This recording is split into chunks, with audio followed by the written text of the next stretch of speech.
everybody, it's Bethany here in Ridgecrest. I just wanted to hop on for a few minutes and discuss different things about gender-based medicine. Really, what is it? What does it do? And what's the difference between gender and sex? This class has really opened my eyes to the difference between what gender is and what sex is. Was never discussed in any of my classes going through my respiratory degree, so I figured that learning more in the current class that I'm in, I kind of wanted to share with people the differences that I've noticed. My target audience is respiratory therapists. We do a lot with examining patients, life support, medications. We're even in operating rooms. We are a very diverse profession. What's the difference between sex and gender? Well, sex is biological. We are either born male or female. It's one or the other, right? But gender is how that person identifies themselves. So it could be behavioral characteristics such as social and cultural uniqueness versus biological differences. The term sex is biological, right? Like I said, we're born male or female. But gender would be considered socially constructed roles. So one thing that I did want to say is doing research on this subject, I found an article and it talks about Lincoln, Nebraska, how a school district over there wanted teachers to not label their children boys or girls. It was purple penguins. So everybody was the same. There was no differences. Not one was better than the other. They were all considered equal, the same. So I thought that was pretty interesting. The important biological behavioral differences between men and women are very different. For one, we're wired differently. Emotional state is different.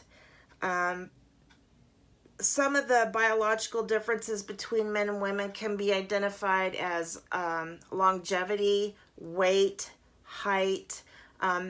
Women tend to live longer than men. Men tend to weigh more than women or are taller than most women. And this is crucial to providing adequate care as height and weight are taken into consideration for, say, with our endotracheal tubes when we're getting ready to intubate a patient, setting parameters for ventilators or BiPAP machines. All those things are taken into consideration. As far as behavioral differences, some women are more emotional than men, some men are more aggressive than women. It all depends. And you also got to take into consideration how brain tumors affect people, strokes affect people. Everybody's affected differently. So some individuals want to have a dominant role in their medical care, as others are more submissive and will go along with whatever you prescribe. So those are differences between men and women. The complexities that we come across, there are many different variations of complexities when we speak about gender identity and the challenges it creates for healthcare professionals, not just for respiratory therapists. Some complexities include how we approach a patient and how the patient identifies with us. There's that language barrier. Transgender patients are a vulnerable demographic. A lot of people judge them. A lot of people are critical. There is a big stigma attached to their identity, especially in small towns. we don't, or typically we have not treated a lot of transgender people in the small little town that I live in.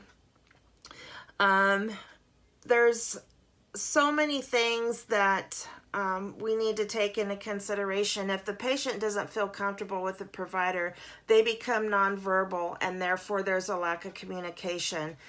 With a lack of communication, we can't treat the patient because we don't have enough information.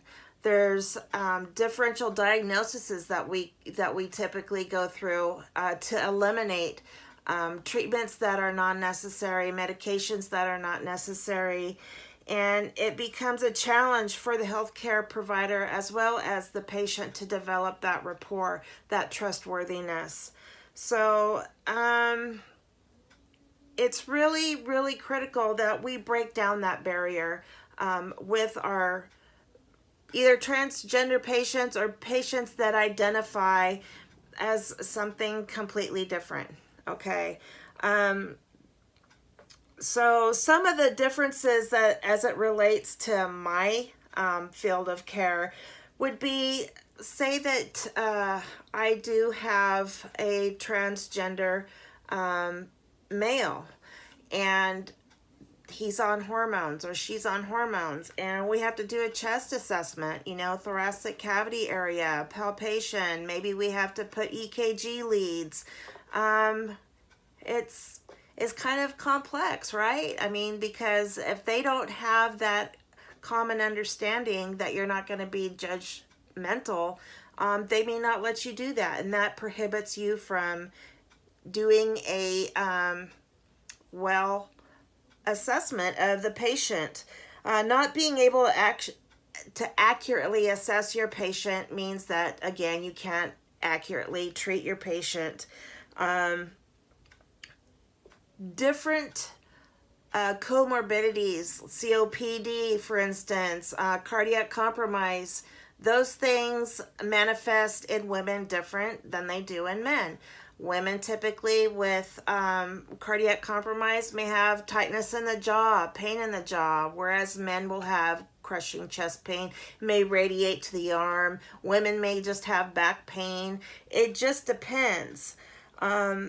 If we can't treat these individuals fully, assess them fully, then we're being negligent because we can't diagnose them. And this can have a snowball effect for these patients. So how does a lack of gender-based prevention management or therapy negatively impact? Well, there's that language barrier. It doesn't matter what our patients identify themselves as, just as it doesn't matter what we identify our profession as. In order to be proficient in patient-centered care, one needs to understand and demonstrate empathy and compassion, no matter identity, no matter sex, no matter gender, no matter anything. Every patient has the right to have their dignity intact. And being uneducated as a healthcare professional, I feel is really unproductive. It's ignorance at its finest. There is gender bias in the medical profession. Some medical professionals feel that women's problems are taken care of in obstetrics or gynecology. They don't need to deal with it. So there is a line of bias. Look, bottom line is we all put our pants on the same way, one leg at a time, right? So let's treat these patients with the dignity and the empathy that they deserve. New ways to approach gender-based care, such as training and stuff like that. Number one is language. Have that common language. Have that understanding. Ask your patients what pronouns they prefer to be referred to by. Have a diverse staff within the facility that represents the type of demographic that they welcome, right? We want our waiting area to be diversified. Have literature there that talks about different gender identities. Have a restroom that is not gender-based, right? These are simple things that we can do. Teach our students to accept any type of identity. Have your scenarios, your ClinSims with scenarios of just these types of things, you know, transgender men, transgender woman, or somebody who identifies themselves as a purple penguin, right? This is what we need to do. And I consider this to be extremely important because in order for us to break down that barrier and build that rapport, we need to have the language and the commonality with our patients. Thanks. Bye.